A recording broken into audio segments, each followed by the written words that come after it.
can bleed. And sometimes it can be the veins, it can be the arteries, it can be from different parts of the brain.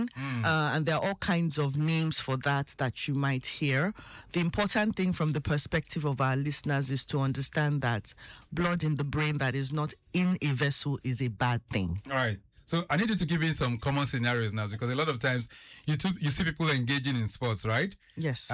So while having that sports, those kind of head collisions, are you saying could result to a brain bleed? Certainly, if they are hard enough. And then there's also this subcategory where repeated head injury can also cause long-term problems. I think we all remember Muhammad Ali and all those sorts of people at the end, where maybe specifically there isn't blood, but over time there's a lot of neuronal damage to the brain as well. So that's another component you have to think about with head trauma. Right. So you said there are two categories, right? Three usually that we have for the bleeds, yes. So do you want me to list them out? Yes, please do. Okay, so we have the type that's called epidurals. Okay, those are one kind of blood bleed. Then there are subdurals, that's another kind. And then the last one that we have sometimes is something called a subarachnoid hemorrhage. So really all of these are just technical ways of describing different parts of the brain causing a bleed, and that bleed will manifest in different ways for the patient when they come in and look different on the CAT scan when we do it. Yes. Okay. All right. So, Dr. Megan, let me get to you. For someone who perhaps stays around us in a neighborhood and is coming down with one form of brain bleed or the other, what are the symptoms? What are the signs that will begin to show? Yeah, and I think before even talking about that too, we need to just briefly mention that you can have spontaneous bleeding in the brain. So, it's possible for that too? Yeah, so one of the most common reasons for the brain bleed is trauma. So obviously an injury or a blow to the head can cause bleeding in the brain.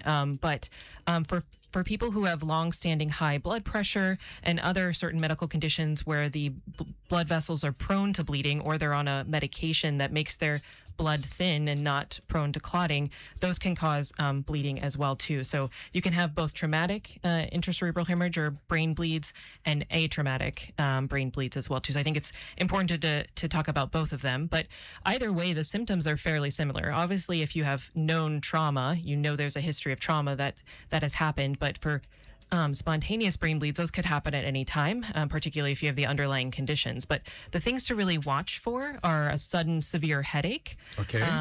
Another thing is vomiting, nausea and vomiting. Okay. And then seizures or difficulty speaking. So any sort of change in your mental status, your level of consciousness, or the functioning of your nerves in your body, either in your face, with your speech, your arms, or your legs. One of the mnemonics that people talk about in order to recognize bleeding in the brain or just stroke in general is be fast. So B, balance, how you're walking, how your legs are working. Okay. E, your eyes, so your vision, if you have any sort of change in your vision, loss in being able to see. All right. F, that would be your face, so any sort of weakness or drooping of the face.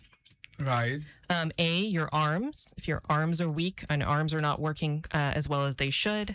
And then S, your speech, if your speech is slurred or you're not able to speak quite so well. Then T, what you're supposed to focus on is the time, and time is brain. So getting then into the hospital when you recognize the signs and symptoms of a brain bleed. All right. Yeah. And Dr. Kelma, I mean, she mentioned something like spontaneous brain bleed, right? Or spontaneous cause? Yeah. Right. So how does that happen? Could that be an underlying condition that could lead to a spontaneous brain bleed? Yeah, absolutely. One of the largest ones is uncontrolled blood pressure. You can also see it when you are on a blood thinner for certain reasons and you're not having that monitored by a medical professional regularly. There can be certain types of blood disorders that can predispose people to having bleeds, but I'd say the most common is going to be uncontrolled blood pressure over a significant period of time, over years. Right. And uncontrolled blood pressure is one of the major challenges that we face in the health sector in Nigeria. I'm sure Dr. Abiola Ayola can testify to this. So that is something that we need to watch. That's what it means, right, Dr. Kema? Oh, absolutely. Yeah, Hmm. that's a very important part of primary health care. All right. All right, then. So you've talked about the different types of brain bleeds that we have. And of course, Dr. Abiola, you've been able to shed light on that. But what can someone do? I mean, we're talking about laymen like us. We're not medical people, medically savvy people. So what do I do if we notice that somebody is coming down with this kind of symptoms, Dr. Abiola? So, every time I come here, I always emphasize the fact that we have to act fast, especially because we know our system is a little bit fragmented. So if you're seeing any of those signs that Dr. Megan discussed, and you know that somebody has just had, trauma to the head, or you know that you may not know, but you suspect they may have high blood pressure, if they've changed, if they are vomiting, they are unconscious, they are not behaving as they should, really, you want to get them to hospital as soon as possible. It's very important that people don't discount it as malaria or typhoid. Go and try to get them some drugs at the pharmacy. This is the time to go to hospital. And you want to go to a decent-sized hospital where diagnostic imaging and consultants and specialists are available. Of course, like Arjolad. This is not the time to go to some of the smaller centers that may have to then refer you because they are not capable of taking care of you. Right. So the first thing, remember the be fast. The last thing is time. The more time you can buy the clinical team to manage your symptoms and identify it earlier, the better for you in terms of our chances of trying to give you some kind of therapy that may save your life. All right. Now, the three of you that are here with me are all professionals in this regard, and very, very real professionals, so to say, because emergency care, I'm sure if we go to count, the numbers will be very, very lean in Nigeria. Dr. Abiola, how many types of you do we have around?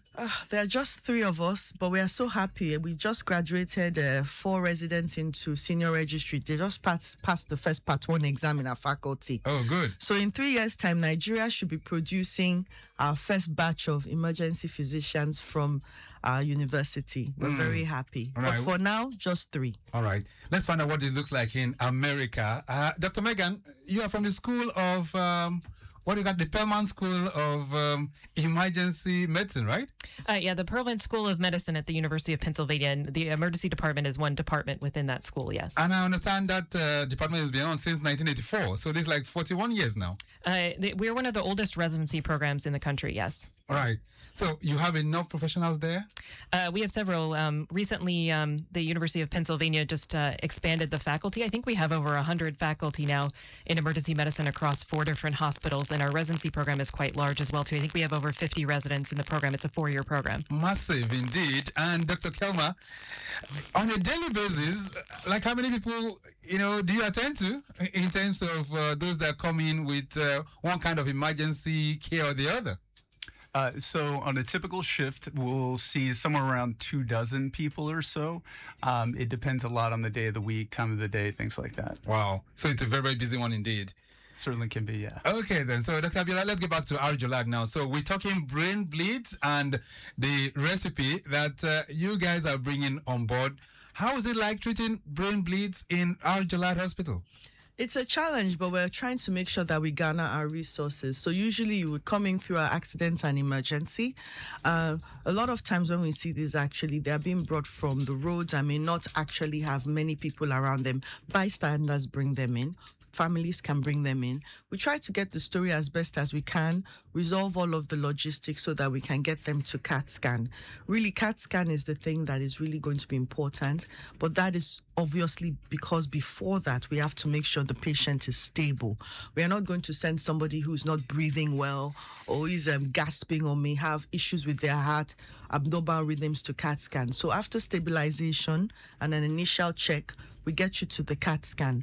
Once we have those pictures, then we're able to look at it and determine if we need to get the neurosurgeon involved. Our neurosurgeon is extremely responsive and he's very aggressive on managing this so that people have the best chance. So if we need to, we get the neurosurgeon involved. Also, we have a full-time neurologist So the neurologist and the neurosurgeon usually work well together. All right. We'll still talk about more of the things that you guys offer. But let's get back to the roads. This is your side mirror on Lagos Traffic Radio 96.1 FM. I'm speaking with three great minds in the studios when we're talking emergency care. And this is courtesy of the R. Jolad Advocacy for Health. This morning, we're talking something which is quite technical, right? Brain bleeds. And my guests are taking us to the classroom as it relates to this. All right, then. So earlier on, we told you of a broken down vehicle. It's a broken down Honda car that had ball joint problem. That was at Omole Gate, inwards Omole Junction. But the good news, sent in by the control room, it has been taken off right now. So it's very, very good. It's off that location. And so normalcy restored as well. We're still tracking the impediment around the Agege corridor. Broken down, loaded 40-foot container laden truck having a mechanical fault with shaft problem. This is at Oba Akran, just by Zenith Bank in what's Dangote U-turn. It's having a minimal effect on traffic, but we're still monitoring and tracking things. The major connecting point to the island is still looking very, very good. The Third Milan Bridge, not bad at all. Same for Eco Bridge. Those of you that are navigating through that corridor, still having it good. And of course, those of you on the Qatar Bridge, I understand is very, very good. Let's see if we can expand the discourse beyond the studios now. You can join the conversation, by the way, and that's on 080-99-120-777. Okay, that's 080-99-120-777. Or you can also try 091-5387-7127. Okay, those are the numbers that you can use to connect with us, or perhaps send in your questions. There's a message here. It says, good morning. It's slow at Unilag Waterfront inwards the island. Oh, thank you so much. You didn't put your name, but I do appreciate you for that particular one as well. Okay, yeah. So you can still connect with us if you want to. That's on 080-99-120-777. All right, so we've been talking brain bleeds, and it sounds frightening when, people get to know that they can be bleeding from the brain. But is this kind of condition, is it curable, Dr. Megan? Yeah, so the goal really is to try to treat it as fast as possible. As we talked about, they can be very serious. You can get very sick quite quickly. So when you recognize any of those be fast signs, the goal is to get into the hospital quite quickly in order to receive the treatment. And really the goals are to identify what's happening, to try to stop the bleeding as soon as possible, and then relieve the pressure on the brain in order to save brain function. So those are the goals, really to try to minimize any sort of damage that happens to the brain from the bleeding. All right, so it's treatable, not curable. Is that the way it is, Dr. Megan? Yes, it really does depend on the type of bleeding that's happening. So that's why it's so important to present early. So the earlier, the better. If the bleeding is small enough or is contained well, then oftentimes patients may have minimal or even no symptoms going forward if we're able to treat it early. But generally, they can be quite serious, and oftentimes people do have some disability afterwards. But the goal is really to get in as fast as possible. And I know it can be, quite scary to come into the emergency department, into the hospitals, and even quite costly sometimes for this care, but the sooner the better, and that will prevent long-term disability as well as long-term cost to your family down the road if you have significant disability from this. Right, so if you're treating malaria, for instance, with just 1 or 2 or 3 days, so to say, one might be off it. But Dr. Kelma, how long would it take to really get somebody who's probably showing these signs of brain bleeds back to normalcy? So it very much depends on where the bleed is in the brain. It could be, most likely it's going to be at least several days or more, up to, if you have disabilities that you carry forward, you could be in therapy for years afterwards. But just to reiterate, the faster you can get in and start getting the proper care for that, the lower your likelihood of suffering from those long-term disabilities is. All right, then we have some reactions that are coming in on WhatsApp. This one says 08099120777. Says, good morning, doctors. Please, how can someone know the difference between a normal headache and a dangerous one after a fall? Belumi is sending this one in from Ishaga. Belumi, thank you so much. Dr. Abiola, you want to respond to that? Palumi, I mean, the same way that you're sort of conflicted is the same thing that happens with the doctors. And then it can even get further complicated if you've got a history of headaches like migraines in the past. What I'll say to you is that if you have a mechanism that is concerning, even if you have headaches, you need to be worried and come and get checked out. So if you were in a road traffic accident, if you sustained significant head trauma, you were in a bad, head-on collision, you may be passed out, you're now vomiting. Those are signs that you really must come and be seen, even if you know that you've had headaches in the past. Sometimes when they start, you actually can have a lucid interval, a period when you look okay before things go bad. Okay, then another message here says, good morning, Victor. If someone hits their head and feels fine, can a brain bleed still happen later? Thanks. Eunice is sending this one. Eunice, thank you so much. Dr. Megan, is that possible? Yes, Eunice, thanks so much for that question. Yes, so it is definitely possible. That's why it's important to be checked out by a medical professional, because there are different parts of the history and how the trauma happens, which helps us to know whether or not you're at higher risk for having a bleed. And so it's important to come in and get checked by the medical professional, because they can go through that history with you and decide whether it's serious enough to see if we need some brain imaging, the CT scan, the CAT scan, to see if there is a bleed in the brain. So really important to get checked out from that standpoint. But other reasons, if you're on a blood thinning medicine, any sort of medication that thins your blood in any way. So there's medications that are full blood thinners, and then there's things that are a little bit more mild blood thinners like aspirin, but still thin your blood, that if you're on that medication, you're at higher risk for bleeding. So if you're on any sort of medications, it's important to get checked out after head injury, because the medical professionals can help let you know whether you're higher at risk for the bleed or not. All right, and this one says, good morning, Victor. And the doctors say TGIF, thank God it's Friday. Say, so my uncle had an accident last year, and since then, he forgets things a lot. Can that be from a brain bleed? Chika is sending this one in from Wolf. Chika, thank you so much. Dr. Kelma, is that possible? Yes, it is. Sometimes it can be hard to tell. As people get older, they'll get symptoms of dementia and difficulty remembering things, and so it's really about kind of the pace of the onset. If that's something that he developed very shortly after that incident, and has persisted, and he really didn't have those signs beforehand, yeah, it certainly could be from that, and it is probably more likely from that if it happened a rapid onset after that episode. All right, then 08099120777. That's the numbers that you can connect. 08099120777 or 09153877127. Great minds in the studios. This one says, good morning, Traffic Radio. Are there signs that one feels before the brain starts bleeding? Things worthy of note. Sheung is sending this one in from Ikeja. I think my guests have talked about that before, but Dr. Abilami, you might just want to chip in one or two things to that question. Usually, if it's trauma and it's sudden, there may not be any signs. I mean, we just see the aftermath of it. Sometimes when it's the spontaneous ones or something that's slowly bleeding, then takes a turn for the worse, you might begin to see a worsening of some of those symptoms reported. You start to say your headaches are getting worse, you're getting more blurry vision. People will tell you you're not acting yourself.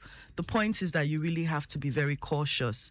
Not everybody will end up needing everything, but it never hurts to just have somebody look at you. Let's talk about the, kind of equipment for treating this in Al-Jalad.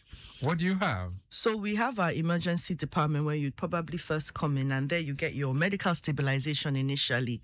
If you're unstable, we have our CAT scan on site so that if you need it, we can get you in to get your brain and your cervical spine, your neck bones also looked at. That's also usually a big problem when head injury occurs. The next thing, of course, is that if there's actually a bleed, we can get our neurosurgery and neurology teams involved to decide if there's intervention required. If you're really critical, we do have on-site ICU services, and sometimes a lot of our brain bleeds, because of the severity of the bleed, may need critical care. So these are the sorts of things you want to check off to make sure that if you're going for care, the place you're going has these things. We have them at Al-Jalad, but wherever you go, please please make sure that you ascertain this. This is not the time to go to your local primary health center. We will have to refer you somewhere. So this is quite technical, right? Exactly. How many of such cases present in Arjolad? We see quite a lot of them. That's why we decided we really wanted to engage the public on this today. In the last week alone, we've seen about 5 or 6 of these in our emergency department. And so you can imagine what the bigger teaching hospitals are experiencing. It is not uncommon in our environment. Right. And specifically, we usually tend to see young men because they are the ones out there on the roads, on the buses, you know, and conductors. So please be careful out there while you're driving. So when people fall from Okada, all those Okada incidents, those motorcycle accidents that you have out there, the first thing that you do is to come and have a check, right? Absolutely. That's what I would recommend. All right. Some messages still popping in. This one says, doctors, what's the fastest first aid response if someone suddenly loses consciousness after hitting their head? Mrs. Helen is sending that one in. Dr. Charles, maybe you might want to respond to this. Well, the first thing you want to do is probably check, depending on what's happened, check and make sure that they have pulses.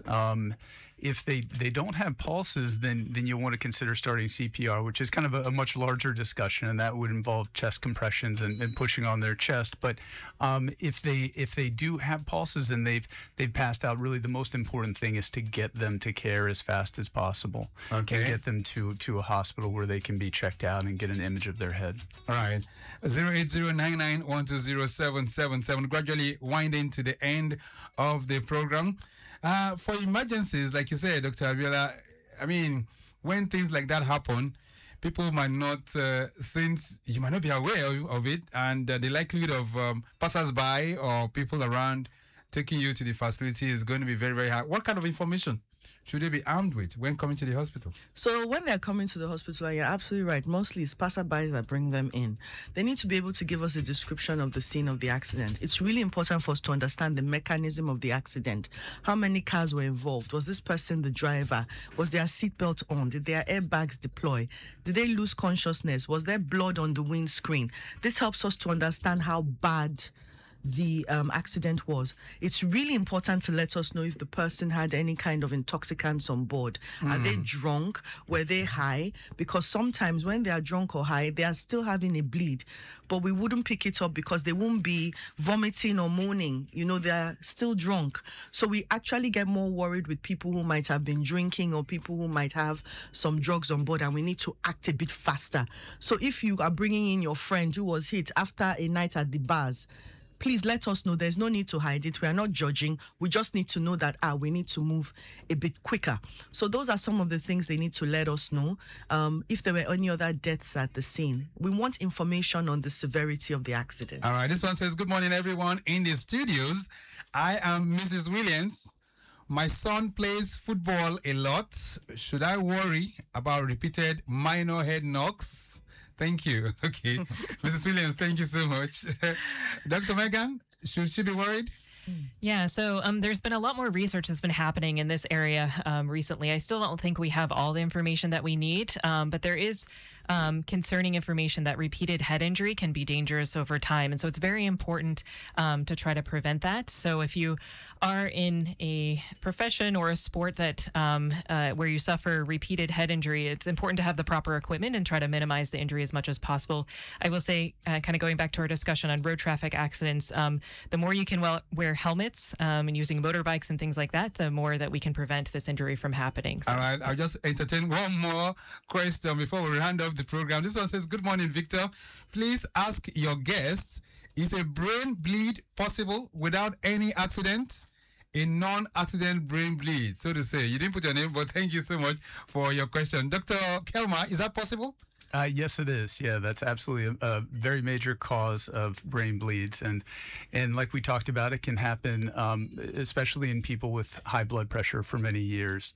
One thing to be on the lookout for is a sudden onset to a headache where it is sort of a thunderclap. All of a sudden, you get sort of the worst headache of your life, nauseous, maybe dizzy, or lose consciousness. Those are things to keep an eye out for and come seek care if you have. All right, then. So flash update coming in from the control room. Broken down, loaded truck. Yes, filled with sand, having a ball joint problem. This is in front of National Stadium, just by the service lane. inward to Juelegba. So take note of that. It's affecting vehicular movement at the moment, and a tow truck has been contacted for its evacuation. Let's begin to wrap all of this up right now. Dr. Abiola, now that we're here talking emergencies, and I know you're having a very, very good collaboration with the University of Pennsylvania, talk to my listeners this morning how this can benefit us more in Nigeria and how we can take that to the next level. I think the last person that sent this message, he says, my name is Tajuddin. All right, Tajuddin, thank you so much. So, Dr. Abiola, as soon as we round this up, talk to my listeners on the essence of this collaboration that you're having with the University of Pennsylvania. Yes, we're hoping that this will grow, and, we're very grateful to our colleagues for coming. Nigerian emergency medicine is new as a specialty. There's been accidents and emergencies, but we're just beginning to coalesce around specialists and professionals. So what we're trying to do with this collaboration is turbocharge that process, have our international colleagues help us build a robust system. Emergency care is very important if we want to have a good safety net. Right. You never know if what will happen to you. So we need to rise to the occasion so Nigerians can be healthier when they're in extremis and in distress. All right. As we round off, Dr. Megan, how long are you going to be in Nigeria? Actually, unfortunately, my plane flight leaves this afternoon. So wow. Very quick trip. But it's been a wonderful, wonderful week. I'm very grateful for all the hospitality, all the amazing food. This has been Which has been your best food in Nigeria? I think jollof rice is quite delicious. So now you agree that the Nigerian jollof rice is supreme, right? Oh, God, don't get into this one. Dr. Kelma, how's the experience been in the past 5 days? It's been wonderful. Yeah, I just have to echo everything that Dr. Barczyk said here. It's been great hospitality. Everybody's been wonderful. It's been a lot of fun to be here and learn more about emergency medicine care here in Nigeria. All right. Okay, then. So we hope to have you back here someday, maybe next year. You'll be back to Nigeria. Is that correct? Yeah, I'm not sure exactly when the next time is, but very much looking forward to returning and of course continuing the collaboration remotely as we get this started. So and of course we'll try and visit the Perlman School of Emergency Medicine. Oh, you're welcome anytime. Yeah, we'd love to have you on that side of the ocean as well. It's nice having the three of you in the studios. Thank you so much for joining us this morning. It has been an honor to host the three of you, and I'm so grateful that you're here to talk about this unique aspect of health, which requires all forms of emergency care. Let me allow Dr. Abiola to give us a parting notes in 30 seconds. What's your parting thought? Thank you for the opportunity. Please, we are here to help you. All hospitals are striving, but our Jalad especially, we want to highlight our ability to help you when you have this sort of problem. We have 7 locations across the city. If you need the assistance, do feel free. We have a well-equipped center in Bagada, and we're prioritizing ensuring that we stabilize our patients and our fellow citizens. Thank you so much. It's nice having you in the building. Thank you so much for being here. All right, then I've been speaking with Dr. Abiola Fashina Ayola, who is a consultant emergency physician and medical director for Arjolad Hospital. And she has been joined by Dr. Megan Ribasisk, assistant professor of clinical emergency medicine with the Perlman School of Medicine, University of Pennsylvania, and Dr. Charles B. Kelma, who's an associate professor of clinical emergency and global health care faculty with the Perlman School of Medicine for the University of Pennsylvania. A brief break. When we return, we switch gears. We still talk about another health issue, but this time around, we're looking at some uncommon cancers that are affecting Nigerians. A brief break. We'll be back.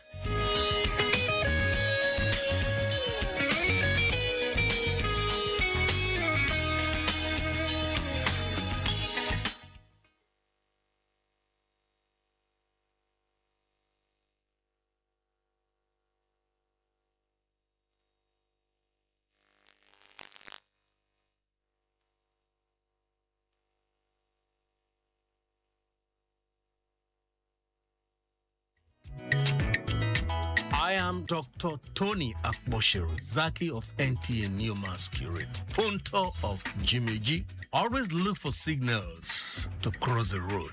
Teach your children to use the sidewalk when walking on the road. Set an example for them by using the walking paths yourself. This message is from Lagos Traffic Radio, 96.1 FM. Moving Lagos forward.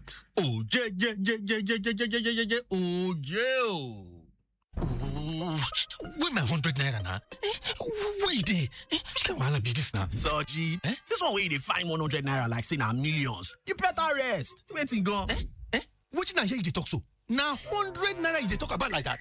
Money where if you take buy new house, come buy new motor join, and even marry Nkechi my babe for inside Glow Play Up Lottery. Yes, so with the Glow Play Up Lottery, your life can truly change for the better. With 50 million naira up for grabs, give yourself a chance to be one of the 10 lucky winners of 1 million naira weekly, or hit the 10 million naira monthly jackpot for as low as 100 naira per play. Just dial star 400 hash, pick any number from 1 to 9 and confirm. You can play as many times as you like on any device. Terms and conditions apply.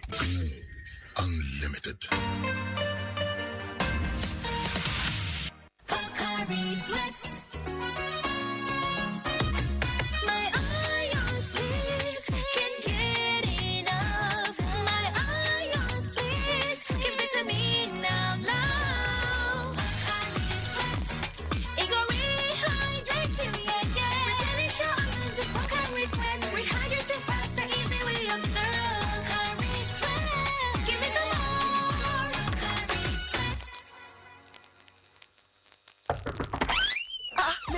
Say no problem. I beg. You get medicine where I feel use for my wife. She get malaria. Her body they hot. Even say she not feel heat. Calm down. Cool down. She don't do test. No, but I know say na malaria. Not know anything. No. See, she must do test first to dey sure say na malaria, because not be all fever be malaria. Yes, so and even after she don't do test, she must to take medical advice before she go use any medicine. Anyway, the best thing now to dey follow these instructions them to prevent malaria. Make sure say your environment dey clean, cha every time. Plus, they sleep inside insecticide treated net every night. Pregnant woman unko, they use the preventive malaria medicine SP with them give you for hospital. Immediately they give you. Like Oceans, I beg you, play your part to help Lagos State government destroy malaria, because malaria they buy people, especially women and pickings, them will never reach 5 years if they're not treated. Remember the malaria combat code. Prevent, test, treat, track. PTTT. This message now from Society for Family Health with support from Lagos State government through the Malaria Impact Project. Whether you're flying for a family celebration or a much-needed reunion, fly Emirates and start your holiday on board. Explore up to 6,500 channels of entertainment, including live sport. Stay connected with onboard Wi-Fi. Enjoy special meals and toys for kids, and relax in comfort with world-class service all the way. Choose from over 150 destinations, including Dubai, India, the UK, and USA. Book now at Emirates.com. Fly Emirates. Fly better. Hi, I'm Tunde Obey. And I'm Umi Obey. And together, we're known as Two. Don't take other road users for granted. Just because you're a reasonable driver doesn't mean others are. Respect other road users, obey the traffic laws. Stay alert, stay focused, and above all, stay safe. This message is from Lagos Traffic Radio 96.1 FM. Moving Lagos forward.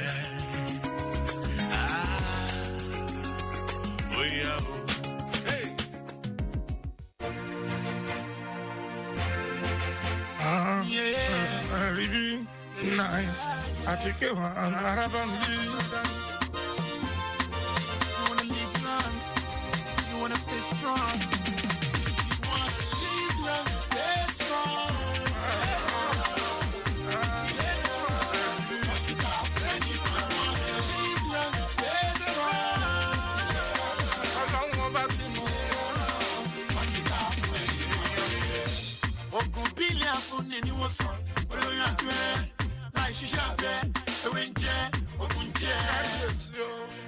Logun without doctor's prescription.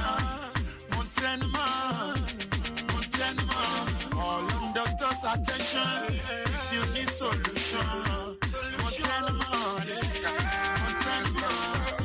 Too much is given, much is expected. Yeah, Lord, just give much is there. Live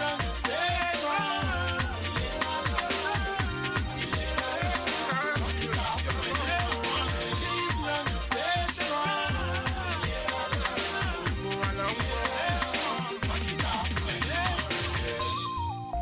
It was Saturday.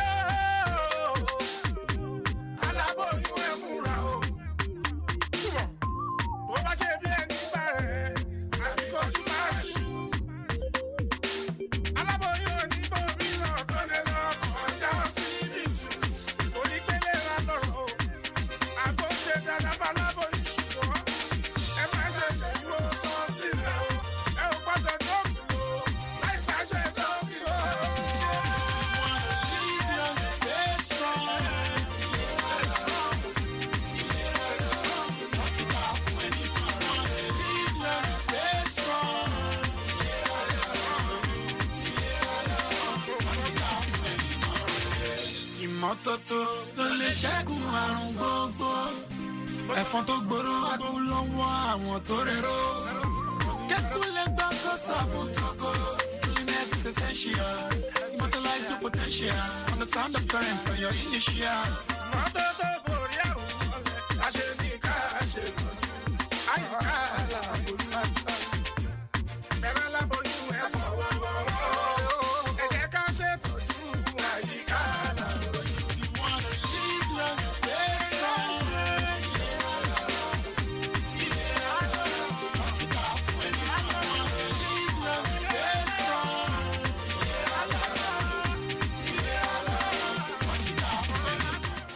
Lagos Traffic Radio 96.1 FM. Like I told you this morning, it's all about health, and we've dealt with the very, very first component of that.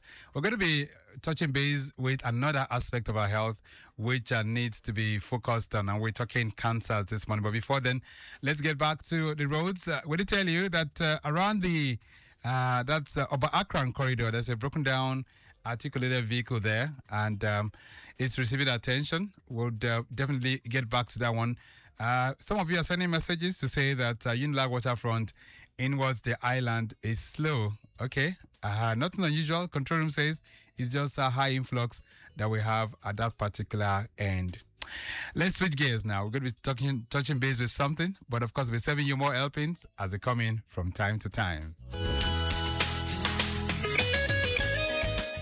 All right, so this morning we're getting a hold of gastric and pancreatic cancers. They're very, very uncommon kind of cancers, but my guest, who's a specialist in this area, will be shedding light on that. Dr. Iben Adekwiton Ajay is here with us. He's consultant clinical and radiation oncologist with the MedServe Luth Cancer Center, and he's joining us in the studios. Dr. Ajay, good morning.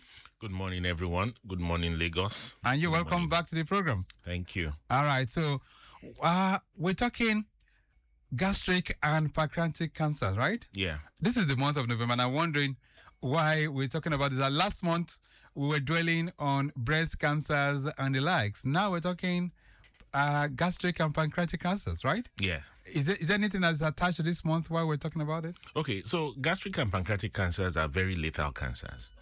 By the time someone is presenting with these cancers, the disease is advanced. And at that point, you're only trying to catch up with it. So it's enough that we have enlightenment on these cancers and let people know that even though they may be low in rank in the ladders of frequent cancers in Nigeria, which mirrors what happens worldwide, but it's good and it's important for us to take note. Particularly the festivities are coming, and a lot of people will be getting themselves indulging in all manners of gut activities, eating, drinking, and all of that. So we should pay attention to, to these things and get some information to help our health. Yeah. So let's talk about this now. So which kind of cancer is gastric cancer to say? Okay, so gastric cancer is the cancer that affects the stomach. It affects the lining of the stomach. So a little bit of biology. When you leave the mouth, you go to the esophagus, which is commonly called the throat in our local parlance. Then you get into the stomach. The stomach is where food digestion, release of gastric acid, the churning of food and the mixing of food, that's where it takes place. So gastric cancer is the cancer that affects that part of the body. Okay. And what about pancreatic cancer? So pancreatic cancer is the cancer, of course, that affects the pancreas. The pancreas is an important organ in the body, buried within the second part of the duodenum. Actually, it has a head and a tail, and that head is buried in the second part of the duodenum. And it's important because that is where the enzymes that does food digestion and assimilation, that's where they are produced from. So that cancer is important too because of its lethality and because of its apparent difficulty in treatment. So can they be referred to as brothers or siblings because they stay in almost virtually the same area? Yeah, they are within the same area, the same region, but they are far apart. All right. So in terms of it's of course we did say that it's not the kind of cancers that we hear regularly, but how common is it? Okay, so gastric cancer, for example, is quite common. Of course, not as common in the likes of breast or prostate or cervical cancer, but in line, maybe about the 9th or 10th cancer we have in Nigeria. But its lethality is very, very high. It has a very high degree of mortality. It's ranked about the 3rd or 4th worldwide, but locally here is still about the 6th to 7th in mortality. All right. So in terms of gender? Well, in gender, there's a close match between male and female in disparity, almost like 1 to 1.3, 1.4 in male and female distribution. So you cannot say that it's more in male, more in female than in male, because that gap is very close. So what are the signs? I mean, what are the things that will show that somebody is coming down with, let's say, gastric cancer or pancreatic cancer? So for gastric cancer, the major signs are when someone has issues with vomiting and nausea. Now, because there is a mass there that escaped the notice of a person over a period of time, so that mass occupies a significant portion in that pouch, and then because of that mass, the person can begin to have issues with nausea, issues with vomiting. Then there is the signs of weight loss. There is that marked weight loss that the person has. I must say here that most times a lot of people confuse gastric cancers with ulcer. So when you have someone complaining of sudden onset of ulcer, peptic ulcer disease, the person should get screened, because most times gastric cancer is masked, with ulcer. So that will make me talk about the upper region pain, abdominal pain, and they describe that pain as a pain they have that radiates to the back or radiates to the shoulder. That is an important marker for distinguishing between what gastric cancer is. And I must say also that it mirrors closely with pain from pancreatic cancer. Okay. That pancreatic cancer has that upper abdominal pain, That upper part, is it by the left or right? No, the middle, the chest, middle part, okay. Where the ulcer pain usually occurs from. So they have that characteristic central upper abdominal pain feature.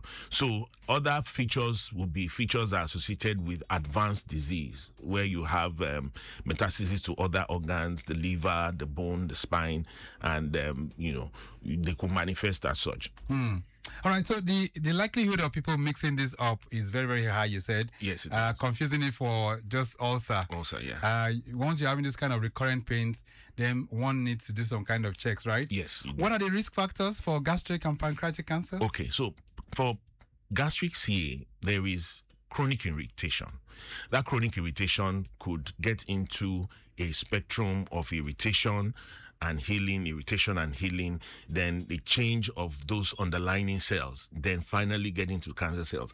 And that chronic irritation, which we call chronic gastritis, is usually caused by a bacterial infection, H. pylori infection, Helicobacter pylori infection, which is the same bacteria that's been fingered for peptic ulcer disease. So with H. pylori infection, chronic H. pylori infection, you have chronic gastritis, which could be a risk factor for gastric CA. Then there are the brothers of destruction, which we call alcohol consumption and cigarette smoking. You mean it? Those two, yeah, they usually go together. Those are some other risk factors that are very high up in the ladder for risk factors for gastric CA. It's also important for us to mention that salt preserved foods, when we have meat preserved with a high quantity of salt, we have bush meat, fish preserved with high quantity of salt, has been fingered as part of risk factors. Okay. So if you go back in history and time, in the Orientals, when they go to fish in the open sea, there's no freezers, there are no cooling systems, so they use salt to preserve these things. That's why you have a high quantity of gastric CA in regions of Japan, in regions of China, and in those belts. But the incidences have reduced now because they use the freezers, coolers. They use a cooling system now to preserve food other than high quantity of salt. But we still have that practice here.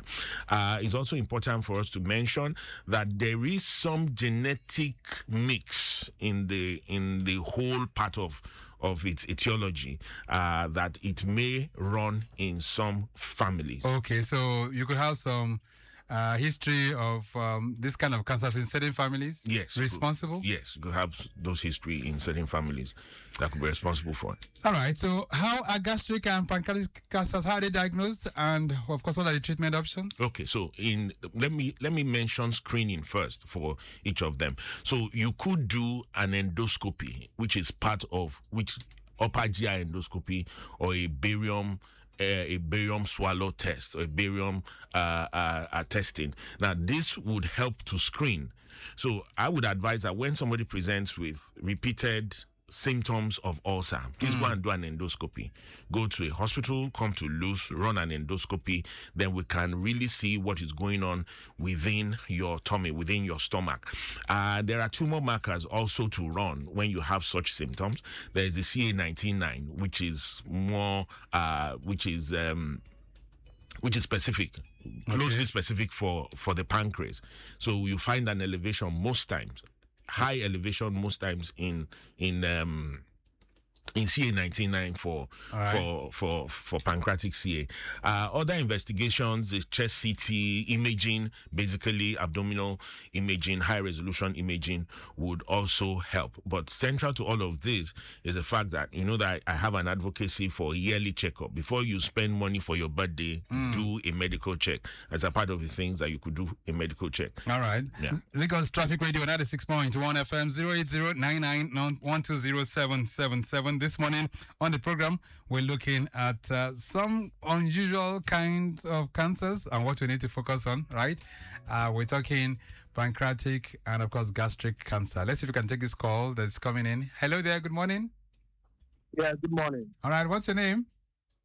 Yeah, B from Oba. Regular B. How you doing? Yeah, I'm very good. All right. So we're talking about gastric and pancreatic cancers. Talk to me. What do you want to ask the doctor? I just this gastric cancer, is it can it be passed down? Is it hereditary? Okay.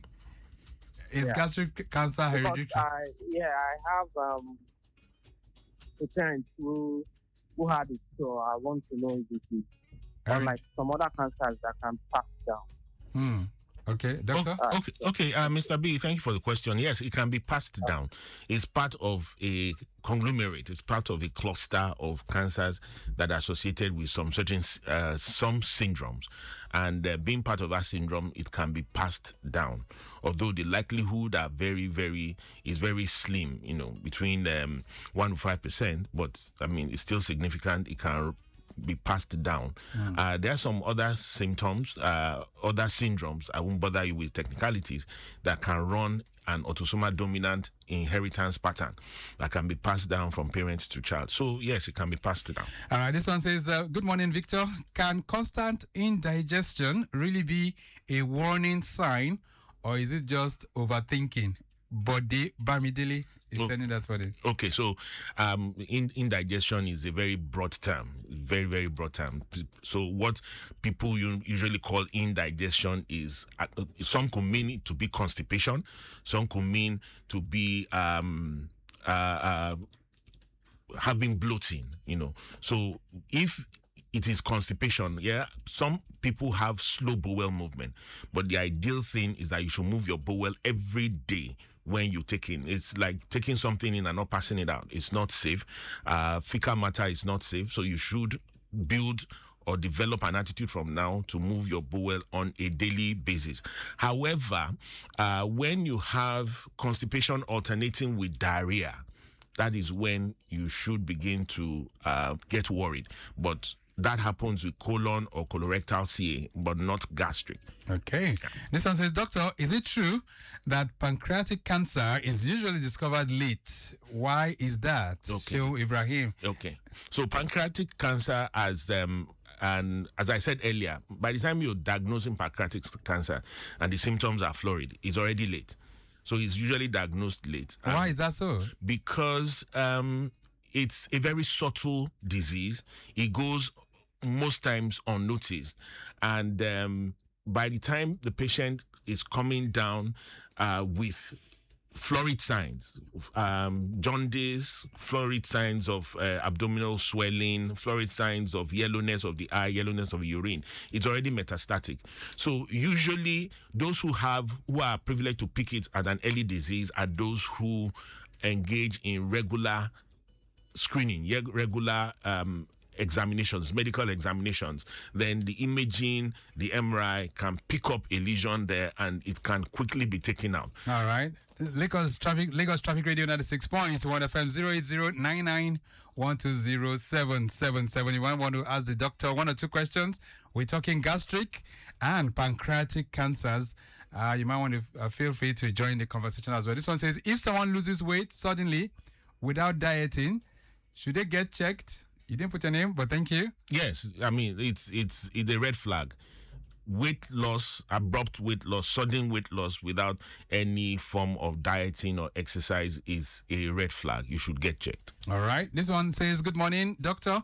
I'm worried though. It says, does eating spicy foods increase the chance of getting gastric cancer? Aishat is sending this one in from Oshodi. Aishat, thank you so much. So spicy foods could be a source of irritation to the lining of the stomach, right? So if you're feeling that irritation, then I think you just adjust your food. Adjust the degree of spicing that you have in your food, because it could be an irritant. Now, with constant irritation that happens over a period of time, that is a risk factor for chronic gastritis. All right. This one says, hello, Traffic Radio. Are there particular foods that help reduce the risk of gastric cancer? Yeah, beautiful question. Fruits and vegetables, high fiber fruits and vegetables are good. Indeed, the literature says that when you consume those ones, I mean, they've been found to reduce the risk of having gastric CA. So it's very important that we take our vegetables, our high fiber diets, and make that part of our daily meals. Dr. Ajay, are these kind of cancers, are they curable? Okay, so that is where we need to have a discussion because it's picked up rather late. Cure is a tall order. Okay. But it can be managed. It can be managed. It may not be cured. It may not be curable. However, if someone engages in yearly or regular routine medical checks, and the early signs of the disease are picked even before the person has symptoms, of course, it is curable. Okay. All right, then. So even as we round this up, so for the center, the MedServe, do you guys have what it takes to really treat this kind of cancers? Yes, we do. We have 10 oncologists, which is a tithe of all of the oncologists in Nigeria. Wow. They were resident in the MedServe Youth Cancer Centers, and all the oncologists are super trained and specific in the areas of treatment. So, I mean, anyone who has any issue beyond gastric or any other type of cancers, you visit us at the MedServe Youth Cancer Center, and we'll be sure to manage you with a team of our expert oncologists, oncology nurses, radiotherapists, and the back-end staff who all work together to make sure that we deliver excellent service at the MedServe Youth Cancer Center. All right. So in terms of dieting now, for us to reduce the risk factors now, what are the kind of things that one should be taking? Okay. So number one in the list, as we mentioned earlier, is high fiber diets. High fiber diet, vegetables and fruits that have high fiber. These should be part of our daily meals. This should be part of our snacks. What we call snacks should actually be a fruit salad, and that will help a lot. Exercise also comes in very handy. Let's not maintain dependent positions all through our work time. Our breaks should have some period of walking, and let's have regular exercises that we engage in a day. It's also important that our foods be less processed. Let's take less processed meals, let's cook our meals and over open flame. Let's make sure that we have regular medical checks, which is very, very important. So by this, we can pick up these diseases at the earliest stages and have them treated. All right, then. So as we gradually wind to the end, there's a whole lot that we need to pay attention to, especially as it relates to our health and this kind of cancer. But Dr. Ajay, is it possible for just one to wake up and say, look, I want to go and do a check, a screening for gastric and pancreatic cancer? They may not be specific for gastric and pancreatic cancers, but if you go for a regular check, and my advice usually is on your birthday, go for a regular check. Go and see your doctor, your GP. Let him order the schedule of medical checks that you could run. You run blood checks, you run tumor markers, you run imaging tests, and with that, you could detect or pick up any disease in its earliest form. So if you do that regularly, you're sure that you're going to pick these diseases early and treatment can be guaranteed. All right. The secret is that most of these cancers don't happen overnight. Oh. It doesn't happen overnight. Some could be in incubation 2-3 years, 5 years at worst. So if you have a culture of running regular medical checks, you pick up the diseases very, very early. And then the doctors can take it up from there. Yes. All right. So the parting thought this morning, as we round up the program, what's your message? The message is this. Let's pay attention to our body. Let's pay attention to our health because our body speaks. Definitely, it does speak. Dr. Eben Adekpiton Ajay, it's nice having you in the building. Thank you so much for being here. Thank you for having me. If you're wondering who he is, he's a consultant clinical and radiation oncologist with MedServ Luth Cancer Center right here in Lagos. And I can tell you, they'll be doing a whole lot of work, especially as it relates to advocacy on what we can do to prevent all forms of cancers, right? And if you have someone that is coming down with any of these signs that he has spoken about, you can head to the center. Like he says, they have lots of professionals there to take charge. All right, we have to go. The program this morning has been produced by Dio Anthony. I say a big thank you to Remy Aluko of our social media unit. Our executive producer is Tayo Akonle. My name is Victor Oteri. I'll be back shortly for The Benchmark.